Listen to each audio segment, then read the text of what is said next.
While the crypto market oscillates between fear and uncertainty, with analysts debating whether Bitcoin's drop below $100,000 marks the start of a deep correction or just a strategic pause.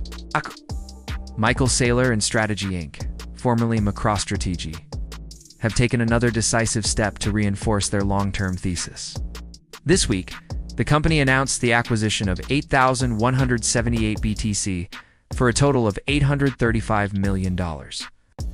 Even as volatility pushed the asset to test critical support levels, this move is far more than a financial transaction.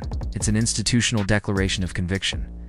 While investors react emotionally to short-term price swings, strategy once again demonstrates that those who think long-term don't fear temporary chaos, they exploit it. This is precisely the logic that separates observers from builders. The former speculate on tomorrow's price. The latter build wealth on immutable principles. This latest purchase brings strategy as total Bitcoin holdings to over 220,000 BTC, a digital treasury now valued at more than $21 billion at current prices. More than a corporate record, this holding represents a structural bet on the future of money. As governments continue expanding balance sheets and fiat currencies lose purchasing power, Bitcoin emerges as the only truly global, scarce, and non-confiscatable store of value, and strategy sees this not as an opinion, but as an inevitable economic reality. Saylor's strategy is deliberately simple, yet profoundly powerful. Accumulate when the market doubts.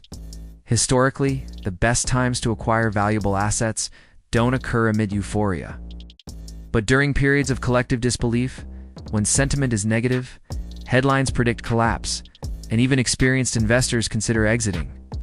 It is at this exact moment that true wealth builders act. It's important to emphasize that this is not speculative trading. Strategy isn't trading Bitcoin. The company has transformed BTC into its primary treasury reserve, replacing traditional assets like US Treasuries with one that, in its view, offers superior protection against inflation, currency devaluation, and systemic instability. Every purchase even during downturns is a reinforcement of that conviction. Moreover, the timing of this move is symbolic.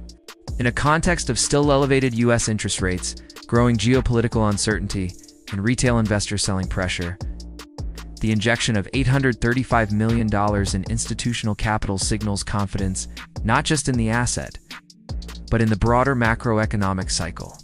Saylor appears to anticipate that the current environment of tight liquidity is temporary, and that with the return of expansionary monetary policies such as a new round of QE, Bitcoin will enter a new phase of exponential appreciation. This stance also reinforces strategy's strategic differentiation from other corporations.